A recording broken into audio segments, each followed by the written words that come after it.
Olá, meus irmãos, que o Eterno abençoe a todos grandemente. Meus irmãos, a mensagem de hoje que eu quero trazer aqui, ela é muito interessante. Ela é sobre a parábola da figueira estéril. Eu não sei se você que está aqui acompanhando as mensagens do canal já ouviu algumas das parábolas que eu tenho gravado. Elas estão nas playlists de parábola. Vai lá, dá uma ouvida. Eu estarei dando uma reformulada um pouco nas parábolas com o passar do tempo. E eu já quero de antemão avisar que eu estarei fazendo isso, porque se você entrar lá e não encontrar alguma parábola é porque eu retirei do ar e estou gravando ela novamente para colocar no ar. Porque o objetivo é que a água fique cada vez mais transparente. Então, tem alguns capítulos e leituras aí que eu gravei, que depois eu vou dar uma reformulada, vou jogar de novo lá nas playlists, vou colocar novamente, porque o intuito é trazer a mensagem o mais pura possível, porque assim você vai conseguir compreender. A leitura de hoje será sobre a parábola da figueira estéril. Ela está escrita em Lucas capítulo 13, versos 6, 7, 8 e 9 de Lucas 13. Aqui fala assim, ó: então disse o Salvador uma parábola. Certo homem tinha uma figueira plantada na sua vinha e, indo procurar fruto nela, não achou. Disse então o viticultor: eis que há 3 anos venho procurar fruto nesta figueira e não acho. Corta, porque está ocupando ainda espaço na terra inutilmente. Respondeu então o servo do seu senhor: Senhor, deixe este ano ainda, para que dê fruto. Eu vou cavar ao redor, eu vou fazer de tudo para dar fruto. Vou colocar estrume, e se no futuro der fruto, bem, mas se não der, vou cortá-la. Eu encontrei na internet algumas mensagens sobre essa parábola, e eu confesso que muitas mensagens são bem comoventes sobre essa parábola. Só que uma coisa me chamou a atenção: eu não vi ninguém ali comentando que essa parábola tinha endereço certo. O endereço dessa parábola era para o povo de Israel. A maioria das mensagens que eu assisti trazem sempre para hoje. E é claro, trazendo para hoje, o beneficiado com isso é sempre o sistema religioso. Deixa eu trazer uma informação aqui que é muito importante. Por que as parábolas elas são direcionadas ao povo de Israel e não para o povo gentil? O Salvador não precisa falar por parábolas ao povo gentil. Ele precisou falar por parábolas apenas ao povo de Israel. E por quê? Olha que compreensão maravilhosa que me veio ontem. Inclusive eu gravei um áudio explicando tintim por tintim por que o Salvador falava por parábolas. Em breve vou colocar no canal. Mas eu vou aqui fazer um resumo rápido para você entender essa questão de uma vez por todas, porque esse entendimento me foi dado ontem e eu quero trazer aqui uma mensagem perfeita sobre isso. Mas eu creio que já vai dar para você entender agora o que eu vou falar. O Salvador, ele precisou falar por parábolas apenas para Israel. Por quê? Porque lá dentro ele estava correndo risco de vida. Você que já acompanhou a leitura da parábola da vinha, você vai entender agora claramente. Lá fala que o pai enviou os seus servos para colher o fruto da vinha, e esses servos foram mortos pelos lavradores, porque os lavradores viram que a vinha era lucrativa e eles mataram os servos. Vocês acham que o filho ia chegar escancarando tudo, apontando o dedo na cara, falando de forma clara o que precisava ser falado? Se ele fizesse isso, ele era morto na primeira semana. Então ele teve que falar por parábolas para tirar as ovelhas que estavam nas mãos daqueles homens que ainda tinham azeite, que ainda dariam crédito à mensagem, mas ele tinha que falar de forma subliminar, como se fosse através de códigos, e aqueles que entendessem iriam atrás dele para abrir a sua visão, e aí ele tinha oportunidade de curar essas pessoas do engano. Entendeu agora o porquê que depois dos sermões que ele dava, os leprosos iam atrás dele, os cegos, os surdos, para serem curados? Eram as pessoas que acordavam. Olha que tremendo que é isso. Ele falava por parábolas, os líderes não entendiam nada, e quando aquela pessoa que estava ali ouvindo tinha azeite, tinha farinha, ela compreendia, e ela falava: peraí, o que ele está falando faz sentido. Lembra que em alguns textos até fala que eles ficavam admirados com ele? Quando acabava o sermão, eles iam atrás dele e falavam: dá-me mais desse pão, porque eu quero ver, eu quero acordar. Eu vou deixar esse áudio sobre a explicação sobre por que o Salvador falava por parábolas exclusivamente para o áudio sobre isso. Eu só quis fazer esse resumo aqui para você entender, como eu disse no começo, que a maioria das pregações trazem as parábolas para hoje. Inclusive até nos comentários aqui dos vídeos, tem pessoas que, quando eu gravo as parábolas, falam não, que as parábolas servem para hoje. Ou seja, eles não conseguem entender que para os gentios o Salvador não precisa falar por parábolas. Ele fala o que a gente entende nitidamente, porque ele não corre risco mais. Agora lá em Israel ele corria risco de vida e teve que falar dessa forma para que ele pudesse tirar o máximo de pessoas das mãos daqueles homens. Lembra que em João 10 ele fala dos ladrões, salteadores de ovelha? Ele teve que usar dessa estratégia para poder tirar essas ovelhas das mãos daqueles homens sem que eles percebessem. Olha que tremendo que é isso. Então agora você entende, essa parábola aqui também, ele disse para Israel. Não é para nós, como eu vi nessas mensagens, as pessoas tudo trazendo para hoje. Trazendo não só as parábolas para hoje, mas muitas falas que foram para aquele povo. Lá em Salmo 122 tem aquela passagem que Davi fala: alegrei-me quando me disseram, vamos à tua casa.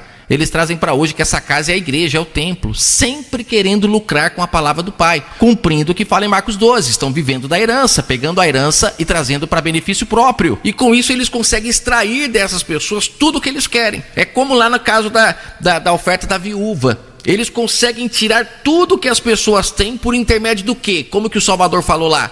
Leia o verso 46 e 47 de Lucas 20. Ele fala que eles se utilizam do cargo que eles têm, da posição que eles têm. E lá fala que eles se utilizavam de largas orações. Quando fala ali largas orações, não é essa oração que a gente vê nos cultos, que a pessoa fica ali orando. Não, é o argumento.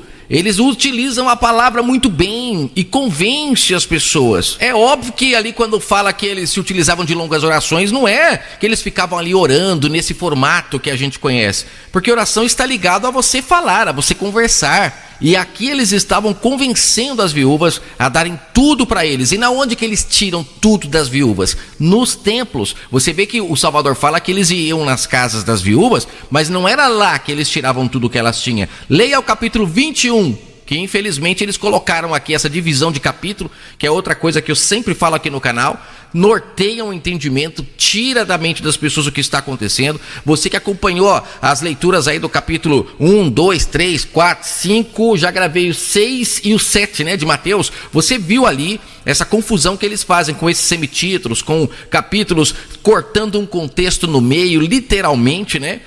Aqui no caso de Lucas 20 da viúva pobre, que eu vou gravar depois um áudio só sobre isso, eles cortam no meio. O Salvador está descendo a linha nos líderes, falando para os discípulos que eles iam nas casas das viúvas, tiravam tudo que elas tinham. E no capítulo 21, quando ele vai mostrar elas dando tudo para eles, tudo que elas tinham, aí eles quebraram no meio aqui o capítulo e ninguém entende que aqui no capítulo 21 elas estão sendo roubadas. Elas estão dando tudo que elas têm porque foram ludibriadas. Versos antes no capítulo 20, lá no finalzinho. Mas fala no capítulo 21 que ela foi elogiada pelo Salvador. Sim, ela estava sendo enganada. Uma pessoa que está sendo enganada, você acaba tendo dó dela. Agora, a partir do momento que você traz a verdade, esclarece ela, e ela continua fazendo erro, aí já não tem dó mais não. Então nesse momento o Salvador está com dó, está elogiando, ela deu mais do que todo mundo. Por quê? Porque ela era mais frágil ali, é mais fácil de ser enganada. Por que você acha que as escrituras usam uma viúva como exemplo? Você sabe o que é viúva? Viúva é uma pessoa que o marido dela está morto. Uma mulher que tem marido morto, ela vai conseguir ouvir conselhos dele? Ela vai conseguir aprender alguma coisa com ele? Ele vai ajudar ela a se cuidar? Ele pode fazer alguma coisa por ela se ele está morto? Não. Então assim estava aquela mulher. O assunto não é esse aqui, eu só estou tentando te mostrar como que eles manipulam a palavra por benefícios deles mesmos. Quando eu falo que a viúva não tinha marido, é porque ela estava igual a mulher samaritana, buscando um marido que não era dela. Ela não estava se relacionando com o pai em espírito em verdade, mas ela estava se relacionando com maridos mortos, que eram ensinamentos mortos, que não movimentavam ela a favor do Criador, mas sim sempre a favor daqueles homens. Quando o Salvador fala lá em Marcos 12, sobre eles estarem vivendo da herança lá, que fala que eles viviam da vinha, que a vinha era lucrativa, você acha que em qual sentido que a vinha era lucrativa? Como que eles conseguiam lucrar com a vinha? Manipulando a palavra do Pai e se utilizando da inocência do povo. Essa mesma inocência que essa viúva estava aqui, cujo Salvador a elogia, mas ele estava ali trazendo a verdade para que as pessoas não caíssem mais nessa armadilha. Tanto é que versos antes eles escancaram, eles vão na casa de vocês, eles ficam convencendo vocês por intermédio da palavra, mas não caiam nas lábias deles e nem nos cargos que eles têm. Porque eles conseguem manipular a compreensão de vocês a favor deles e não a favor do reino do Pai. Por que você acha que o pai mandou os servos, e depois eles mataram, depois mandou o filho, que era para abrir os olhos do povo, que eram as ovelhas que estavam perdidas lá dentro de Israel, e libertar eles desses homens, fazendo com que as pessoas não mais dessem crédito a eles, as mensagens deles, para que então eles perdessem a mordomia. Mas o povo preferiu quem? Quem que eles mataram? Quem que o povo preferiu? Agora é com você, né? Só pense um pouquinho. Então, ali em Lucas 13, como eu falei, muitas pessoas que eu assisti mensagens, elas trazem sempre para o tempo. Que a figueira ali são as pessoas que não estão dando fruto, mas que o pai está tendo paciência para dar fruto. E esse fruto nunca é amor ao próximo. Você pode perceber que o fruto não é a pessoa ajudar o vizinho, não é a pessoa ser generosa, não. O fruto é trazer mais gente para a igreja, o fruto é a pessoa agora ser dizimista, o fruto é a pessoa agora se tornar um pregador, é dirigir um coral, é agora se tornar um líder da escola dominical. Por quê? Porque tudo isso traz mais lucro para eles. São mais pessoas para ajudar eles a ganharem cada vez mais. É um mercado poderosíssimo, porque as pessoas trabalham para esses homens com a falsa ideia, a falsa compreensão de que estão trabalhando para o Criador. Eles trazem as parábolas dos talentos para que as pessoas utilizem o talento dela na igreja, e aí você percebe que eles não dão lucro para o reino. Ao invés de ensinarem, por exemplo, quer trazer para hoje essa parábola, que a figueira são as pessoas, então ensine elas a pagar o que devem, ensine elas a não fofocarem sobre a vida do próximo, não levantarem falsos testemunhos sobre a vida do próximo, ensinem elas a amar o próximo a tal ponto de não conseguir dar o seu dízimo para um templo religioso, mas ajudar aquele vizinho que está precisando pagar uma conta de energia, de água que está atrasada, coisas que realmente vão beneficiar o reino. Mas não, eles trazem para eles os benefícios, sempre para eles. Você se lembra lá da parábola do bom samaritano? Essa parábola está em Lucas 10. Ali o Salvador fala algo interessantíssimo. O rapaz que foi realmente reconhecido pelo Criador como alguém que deu fruto, ele estava fazendo o quê? Ele estava ajudando ao próximo. Esse é o fruto que o Pai se agrada. Isso é dar fruto para o Pai. Era esse o fruto que o Salvador estava procurando ali naquela figueira e não estava encontrando, porque ele estava encontrando ali apenas pessoas orgulhosas, cheios de religiosidade, mas vazios do Criador. Puxa aí na sua memória a leitura do capítulo 5, 6, 7 de Mateus, que foi lido agora recentemente. Você que está ouvindo esse áudio agora e não ouviu ainda as leituras do capítulo de Mateus, vai lá na playlist de Mateus, dá uma assistida para você entender ali o quanto o Salvador está esfregando na cara de Israel que eles estavam vivendo de aparência. Lembra que ele fala? Não é para ficar dando esmola e mostrando para todo mundo que vocês estão dando esmolas, tem que ser de dentro para fora. Lembra que ele fala, vocês estão orando em pé nas sinagogas, nas esquinas, para todo mundo ver, achar que vocês são santos, mas isso não agrada ao Pai. Entra para o quarto, para com isso, faça em secreto o que tem que fazer, que o Pai vai ter muito mais orgulho de te retribuir do que você ficar exibindo para os outros. Mas no final do capítulo 6 ele fala por que eles estavam mostrando, né? Porque eles estavam lucrando, estavam ganhando dinheiro com isso. Olhe para um templo religioso hoje. Qual culto que não tem ali a coleta das ofertas? Qual culto não tem a coleta dos dízimos? E quando eles querem arrecadar um pouco mais, ainda fazem algumas campanhas de 3, 4 dias seguidos, porque nesses dias eles vão também recolher ofertas, dízimos. O intuito não mudou, é tirar tudo que as viúvas têm, porque as pessoas até hoje estão viúvos. Essa mensagem da viúva é muito interessante trazer ela aqui para o canal, para você ver como que a humanidade está viúva. Estão se alimentando de homens, ao invés de se alimentar do Espírito Santo, do Criador, que é vivo. Esse sim está vivo. Agora homens estão arrotando santidade, lendo um livro que contém história de pessoas que se relacionaram com o Pai. Mas o povo precisa se relacionar com o Pai diretamente, parar de viver de história dos outros. Só abrindo um parêntese aqui, o Salvador não foi o primeiro nascido do Espírito? Com quem que ele se relacionava? Com os líderes religiosos, com os homens? Era deles que ele se alimentava para ter a compreensão que ele tinha? Ou era diretamente com o Espírito Santo do Criador? Pare e pense. É isso que o Pai quer para nós, que a gente se relacione com ele como o filho lá, o primeiro nascido do Espírito, nasceu e se relacionou com ele em espírito. Isso é nascer do Espírito. Nascer do Espírito não é para um templo agora ficar cantando, pulando, achar que agora você nasceu de novo, como eles dizem. Não, nascer de novo é nascer do Espírito como o Salvador nasceu. E aí você vai se relacionar diretamente com o Pai, não mais com os homens. Eu acredito que depois dessa introdução vai ficar muito mais fácil você compreender a parábola aqui de Lucas 13. Em Lucas 13, essa figueira aqui é Israel. O Salvador está se referindo a eles, que foram plantados, foram separados. Aí você entende isso melhor lendo Marcos 12, né? O Salvador não podia ficar toda hora falando que os lavradores não cuidaram dela, por isso que ele estava daquele jeito, igual ele falou em Marcos 12, que senão eles entenderiam. Então ele tinha que falar de uma figueira que foi plantada, jogando no ar. Inclusive a impressão que eu tenho aqui, lendo essa parábola, é que aqui é antes de quando ele fala lá de Marcos 12. É antes. Ele cita a figueira que está mal cuidada, que não dá fruto, não sei o quê, mas depois ele explica que foram os lavradores que fizeram isso com a figueira, lá em Marcos 12. Lá em Marcos 12 ele já fala do lagar, né? Que eram as leis que o pai deu para que Israel fosse cuidada pelas leis. Qual que é a lei do pai? Não matarás, não roubarás, não é? Não terás outros deuses diante de mim. Essa é a lei do pai. Era esse fruto que ele queria, que as pessoas não se matassem, não roubassem, não mentissem. E aí a gente vê depois os preceitos de Moisés que destrincham essas leis para se entender melhor. Eu vejo os preceitos de Moisés como sendo artigos de lei. Você precisa entender uma lei melhor. Existem várias situações, aí tem os artigos, por isso os preceitos de Moisés. Mas não era isso que estava acontecendo. Lá em Mateus capítulo 6, capítulo 7, a gente vê que o povo estava aprendendo a amar só quem amava eles, o povo estava aprendendo a expor o relacionamento deles com o Criador perante todo mundo, orando em pé, nas sinagogas, na rua, para todo mundo ver. Estavam julgando os outros, não olhando para si mesmos. Tudo ao contrário do que a lei do Criador mandava, ou seja, quem inverteu isso foram os lavradores. O Salvador, quando vem ali, depois do Pai mandar todos os seus profetas, ele chega e percebe que mesmo assim não deu fruto. Não deu fruto. A palavra do Pai, que foi trazida na pedra, não trouxe um resultado satisfatório. Mas o que me chama a atenção aqui nessa passagem é que aqui fala que o viticultor, verso 7, ele fica irado, né? Por não ter fruto ainda na figueira. Ou seja, olha o tempo que Israel teve, né? Para poder gerar esses frutos todos. Desde quando foram chamados. E ali o viticultor já está bravo, por quê? Porque o Salvador estava ali procurando esses frutos, né? Era o templo do Pai que estava sendo utilizado ali, o Emanuel. E o Pai, por intermédio do Salvador, não estava encontrando esses frutos de jeito nenhum.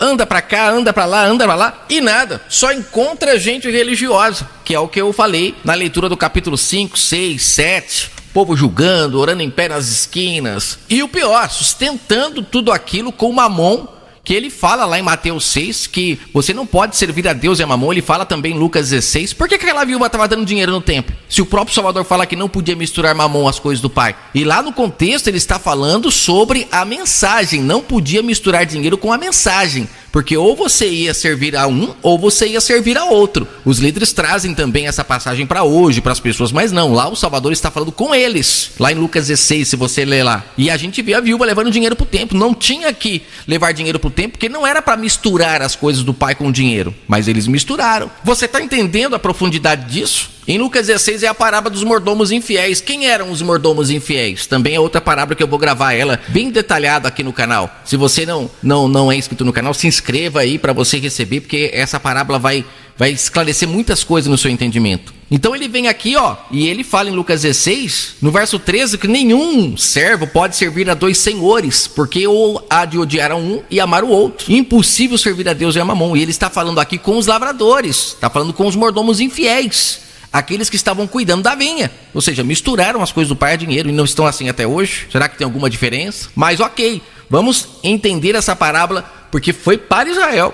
Depois o Salvador procurar lá, tanto procurar e não achar fruto nenhum. Aí tem um detalhe que me chama a atenção já para a gente finalizar, que é quando o Salvador pede para o Criador deixar mais um ano, que ele mesmo ia ali fazer o adubo, ele ia preparar a terra para que desse fruto. O próprio Salvador, que o servo ali é ele que está tentando colher o fruto. E não acha. Tanto é que ele elogia lá o bom samaritano para o povo de Israel, mostrando que até o povo que não recebeu o pão estava dando fruto, e eles que receberam o pão não estavam dando. Ele elogia a mulher cananeia lá em Mateus 15. Não vi fé igual a essa em Israel. Uma gentílica estava dando fruto. Tem Cornélio lá em Atos 10 também dando fruto. E Israel, que tinha o pão, não estava dando. Por isso que o pai fica bravo. Ele fala, está ocupando espaço na terra. Eu estou perdendo tempo aqui. Eu podia estar dando o meu pão para os gentios, que lá eu estou vendo muito mais resultado, e fico dando pão para vocês aqui, e vocês não dão fruto, não se mexem. Aí no final o Salvador pede mais um ano para o pai. Ele teve compaixão do povo de Israel. Só que o povo de Israel não teve compaixão dele. O matou antes. Tremendo isso, tremendo e ao mesmo tempo forte. O Salvador pediu para o pai ter paciência, que ele ia tentar fazer de tudo para que se gerasse fruto lá dentro. Não, pai, deixa comigo que eu vou eu vou fazer tudo para dar fruto. Só que eles matam ele antes. É um final trágico essa parábola. Quando a gente entende a história como um todo, a gente vê que essa parábola teve um final muito trágico. Um amor do Salvador para com o povo de Israel, para que dessem frutos, mas Israel não teve esse mesmo amor por ele. O mataram para ficar nas mãos dos lavradores maus, e assim estamos até hoje. Que o Eterno abençoe sua vida grandemente.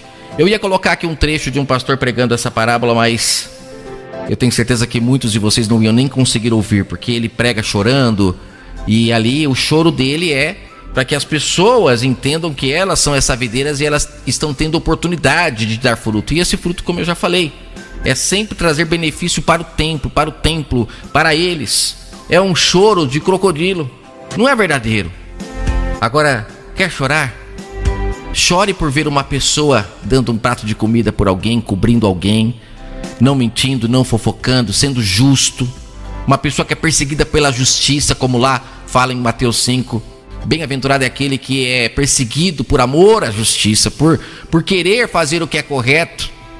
Você ser perseguido, você tem honra diante do Pai. Ele vê tudo isso. Aí sim é um choro que agrada ao Pai. Mas você chorando porque quer que as pessoas dê mais de si mesmo para o templo, que não falte nenhum culto, que sejam seus cobaias ali o tempo todo. Isso é um tipo de choro que não agrada o Pai de jeito nenhum. Que o Eterno abençoe sua vida grandemente. Eu espero que essa mensagem possa falar muito no seu entendimento. Muito, muito, muito.